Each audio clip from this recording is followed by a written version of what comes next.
안녕하세요. 차원이 다른 부동산 콘텐츠 대왕부동산TV의 제동식입니다. 8월 16일 국토교통부에서는 향후 5년간 270만호 주택 공급 계획과 민간의 활력 제고, 공공의 지원, 주택 품질 제고 등 국민 삶의 질 개선을 위한 국민 주거안정 실현 방안을 관계부처 합동으로 발표하였습니다. 구체적인 내용이 없다 보니 조금은 실망스러웠었는데요. 이번 대책은 향후 5년간의 주택 공급 청사진, 즉 방향성을 제시하였다고 보면 되겠습니다. 오늘 설명드릴 내용은 먼저 이 5대 전략을 요약해서 설명드리고, 그리고 도심 공급 확대에 대한 내용은 좀 더 자세히 다루도록 하겠습니다. 시청하기 전에 구독과 좋아요, 알림 설정 꾹 눌러주세요. 국민주거 안정 실현 5대 전략에 대한 이 대책 요약입니다. 첫 번째로 이 도심 공급 확대입니다. 이 도심 공급 확대를 위해서 신규 정비구역 지정을 확대하고 재건축 부담금 면제 금액을 상향하고 재건축 안전진단을 완화하고 민간 도심복합 사업을 활성화하겠다고 합니다. 이 도심 공급 확대 이 네 가지 내용에 대해서는 조금 뒤에 좀 더 자세히 다루도록 하겠고요. 이 두 번째, 주거 환경 혁신 및 안전 강화. 이 내용으로 신규 택지를 15만호 신규로 발굴하고 10월부터 순차적으로 발표하겠다고 합니다. 그리고 이 GTX는 A 노선을 2024년 6월 이전에 조기 개통하고 이 BC 노선은 조기 착공하겠다고 합니다. 1기 신도시, 이 5곳에 있죠. 이 1기 신도시의 마스터 플랜을 2024년 중에 수립하겠다고 합니다. 그리고 이 재해 대응을 위해서 재해 취약주택 거주자의 주거지원 종합방안을 연내에 마련하겠다고 합니다. 그리고 세 번째는 이 공급 시차를 단축하겠다고 합니다. 이 통합심의를 통해서 이 민간정비사업 등에서도 이 통합심의를 전면 도입해서 공급 시차를 단축하고 100만 제곱미터 이하의 이 신규 택지는 이 지구 지정과 계획 수립 절차를 통합해서 역시 공급 시차를 단축하겠다고 합니다. 그리고 네 번째, 주거 사다리 복원입니다. 이 청년 원가주택이나 역세권 첫집을 총 50만 호를 공급하고 연내에 3,000호는 사전 청약을 하겠다고 합니다. 그리고 이 임대로 살면서 자유롭게 분양받는 모델이라고 하는 이 내 집 마련 리츠를 12월에 시범적으로 사업을 하겠다고 합니다. 그리고 다섯 번째, 이 주택 품질 제고입니다. 이 층간소음으로 인해서 많은 집들이 분쟁이 있는데요. 층간소음을 강화하는 차원에서 바닥 두께를 강화 시에 분양가를 높여주는 등 이 비용을 인정해 주겠다고 합니다. 그리고 이 공공임대에서는 신규 주택의 평형을 확대하고 노후 임대 정비를 본격화하겠다고 합니다. 향후 5년간 2023년부터 2027년까지 270만 호를 공급하겠다고 하는 계획인데요. 특히 이 서울의 50만 호, 이 최근 5년보다 50% 이상 많은 인허가 물량이죠. 수도권의 158만 호, 이 수요가 많은 지방 대도시에도 52만 호를 공급하겠다고 하는 계획입니다. 이 지역별 공급 계획을 보면 이 과거 5년간 2018년부터 2022년까지는 전국에 257만 호이고 이 수도권이 129만 호, 비수도권이 128만 호, 거의 비슷했는데요. 이 앞으로 5년, 2023년부터 2027년까지는 이 전국이 270만 호로 수도권이 158만 호, 비수도권이 112만 호로 비수도권보다 수도권에 집중적으로 많이 공급하겠다고 하는 계획입니다. 이번 대책의 내용은 앞으로 5년간의 이 주택 공급 방향성에 대해서 큰 그림을 발표하였는데요. 이 8월 달에 층간소음 저감 개선 대책, 그리고 9월 달에 재건축 부담금 감면 대책, 그리고 청년 주거지원 종합 대책, 이 세부 내용을 후속 대책으로 연이어 발표하고, 그리고 10월 달에 추가 신규 택지를 발표하고 12월 달에 청년 원가주택 등 사전 청약 및 민간 분양 신모델 택지 공모를 하고, 그리고 2023년 상반기에 이 민간도심 복합사업 공모를 하겠다고 합니다. 앞으로 연달아서 이 후속 대책이 발표되는 대로 자세히 설명드리겠고요. 오늘은 이번 8.16 대책 발표 내용 중에 도심주택 공급이라고 할 수 있는 내용만 자세히 다루도록 하겠습니다.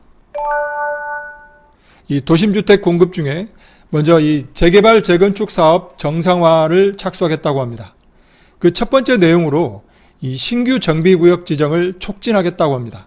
도심 내 주택을 공급하려면 먼저 정비구역으로 지정이 되어야 합니다. 이 서울이 다른 지역보다 압도적으로 많은데요. 향후 5년 동안 이 신규 정비구역을 22만 호를 지정하겠다고 합니다. 서울은 이 신속통합계획 방식으로 10만 호, 경기 인천은 역세권이나 노후 주거지를 대상으로 4만 호, 지방은 광역시의 쇠퇴 구도심을 중심으로 8만 호, 그래서 총 22만 호를 지정하겠다는 거고요. 그리고 이 주민들이 구역 경계만 설정해서 이 정비구역 입안 요청을 할 수 있는 이 정비구역 입안 요청제를 도입하겠다고 합니다. 두 번째는 이 재건축 부담금 합리적 감면입니다. 이 재건축 부담금이라고 하는 것은 재건축 초과이익 환수금을 말합니다. 이 재건축 부담금은 2006년도에 도입을 했었죠. 그동안 이 법적 논쟁이 많이 있었는데요. 2019년도에 헌재에서 합헌 결정이 내려졌었습니다. 그래서 법적 논쟁은 마무리가 되었고 재건축 정상화를 위해서 수차례 유예가 됐었는데요. 2018년도에 재시행이 됐었습니다. 이 2006년 이후 한 번도 변경되지 않다 보니까 이 현행 부과 기준으로는 이 수도권은 물론 지방에서조차 이 과도한 부담금이 예상이 됩니다. 이 수원의 A단지, 이 메탄 주공을 말하는데요. 세대당 2억 9천만 원을 통지를 했었고요. 이 대구의 B단지는 1억 6천만 원, 창원의 C단지는 1억 원이 통지가 됐었습니다. 그리고 이 억대 재건축 부담금으로 인해서 이 조합 내부의 갈등이 심화되고 있습니다. 이 과도한 부담금으로 인해서 이 다수의 조합원들이 반대를 하다 보니까 이 사업 시행 인가가 지연 중에 있고 또한 조합장 등이 교체가 되는 사례도 있었습니다. 그리고 지난달 이 재건축 부담금 예정액이 통보된 용산구 이촌동 한강맨션은 이 세대당 7억 7천만 원이었는데요. 이런 식으로라면 앞으로 아구정동이나 반포의 경우에는 이 조합원당 10억 원대의 재건축 부담금도 가능할 것으로 보입니다. 그래서 이 합리적 감면을 위해서 이 다음 달 9월 달에 재건축 부담금 세부 감면안을 발표할 예정이라고 합니다. 이 발표 직후에 이 재건축 초과이익 환수법 개정안을 발의하겠다고 하는데요. 이 내용에는 이 현행 부과 기준을 현실화하겠다고 합니다. 이 면제 기준, 현재는 3천만 원이죠. 이 면제 기준을 올리고 이 부과율 구간 2천만 원이죠. 이 부과율 구간도 상향하겠다고 하는 내용이 담길 예정입니다. 그리고 이 1주택 장기 보유자 이 추가로 감면해주고 그리고 1주택 고령자에게도 이 처분시까지 납부유예하는 내용도 담길 예정입니다. 또한 임대주택 공급 등 이 공익에 기여하는 사업장도 감면할 계획이라고 합니다. 이 재건축 종전가액 평가 시점이 이 추진위원회 설립일이죠. 이 종전가액 평가 시점을 이 조합 설립 인가 시점으로 늦춰서 부담금 부과 기준을 단축하겠다는 내용도 있었는데요. 조합 설립 인가 시점으로 단축하지 않을 전망이라고 합니다.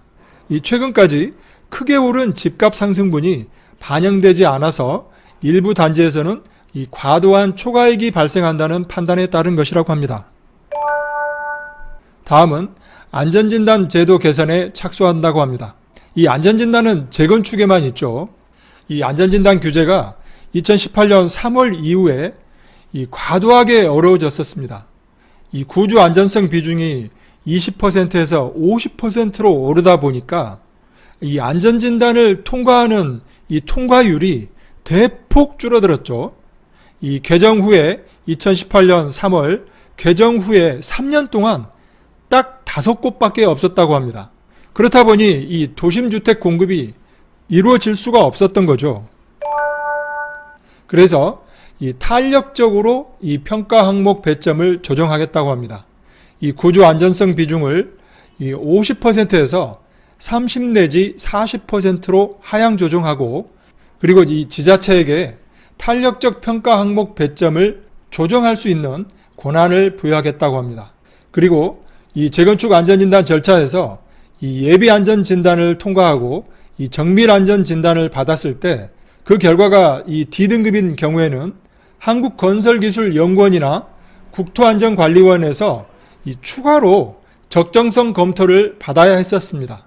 하지만 앞으로는 이 지자체 요청 시에만 적정성 검토를 시행하겠다고 합니다. 이렇게만 된다면 이 구조 안전성 비중을 낮추고 이 적정성 검토를 적용하지 않게 되면 이 재건축 안전진단에 있어서 훨씬 더 현재보다는 수월하게 통과할 것으로 보입니다. 이 네 번째는 이 정비사업 전문성과 투명성을 강화하겠다는 내용입니다. 이 정비사업의 방식은 두 가지가 있죠. 조합 시행 방식과 신탁사 시행 방식 두 가지가 있는데요. 대부분은 조합 시행 방식을 선택하고 있죠. 하지만 앞으로는 신탁사 사업 시행 방식을 촉진하기 위해서 이 지정 요건을 완화하고, 그리고 주민과 신탁사 간 이 표준 계약서를 도입하겠다고 합니다. 또한 이 정비계획과 사업 시행 계획을 이 통합 처리함으로써 이 조합 설립 절차를 생략하고 이 계획을 통합하고, 그러다 보면 3년 이상 사업 기간이 단축될 것으로 보입니다. 이 다음은 도심 복합 사업을 개편하겠다고 합니다. 이 민간 도심 복합 사업을 신규로 도입하는 것인데요. 올 연말에 이 도심복합 개발법을 제정하고 이 내년 상반기 중에 공모를 착수할 계획인데요. 이 도심복합 사업의 경우 이 그동안에는 이 공공에만 자격을 주던 것을 이 신탁사나 리츠, 이 신탁사나 리츠를 통해서 민간까지 확대한다는 차원입니다.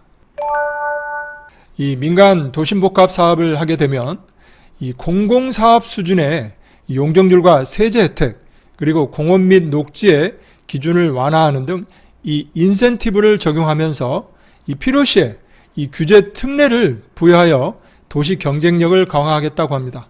그래서 입지 규제 최소 구역, 용적률이나 건폐율 등 이 기존 도시계획 규제를 받지 않는 구역을 말하는데요. 입지 규제 최소 구역을 개편할 예정으로 이 도시계획 체계 개편 방안을 다음 달에 이 상세 내용을 이 별도로 발표할 예정이라고 합니다. 이 향후 과제입니다. 이번에 발표한 이 공급 대책이 이 추진 동력을 잃지 않고 이 나아가려면 이 주택 공급 부지 확보, 자금 조달, 민간 협력, 법률 개정, 이 네 가지가 구체적으로 제시되어야 합니다. 하지만 이 구체적인 내용은 현재까지는 없는데요. 이 최근 시장 상황 또한 이 원자재 가격 폭등, 급격한 금리 인상, 그리고 부동산 시장 침체 등등 이 사업을 미루려는 민간 건설사들이 많은데요. 이 민간이 주도적으로 하기에 녹록치 않은 상황입니다. 현 정부가 추진해 나갈 이 주택 공급은 근본적으로 국회에서 법률 개정이나 신설이 필수적입니다. 국회의원 수로 보면 여소야대인 상황에서 이 거대 야당인 민주당과의 협치가 관건인데요. 이 국민을 볼모로 부동산 정치를 하지 않았으면 하는 바람입니다. 이 현재의 부동산 시장 상황 여러분들 모두 잘 아시죠? 이 거래 절벽, 거래 빙하기 상태를 이 정책 위반자들은 하루속히 거래 정상화 상태로 만드는 게 급선무이고요. 정책을 추진해 나갈 때 가격 상승을 무서워하다 보면 결국 아무것도 하지 못하게 되는데요. 이 국민들만 혼란과 어리석음을 겪지 않았으면 좋겠습니다. 오늘 영상은 여기까지이고요. 다음 시간에도 유익한 방송으로 찾아뵙겠습니다. 많은 도움이 되셨다면 구독과 좋아요 버튼 꼭 눌러주시고요. 더 좋은 콘텐츠를 올리는데 큰 힘이 되겠습니다. 감사합니다.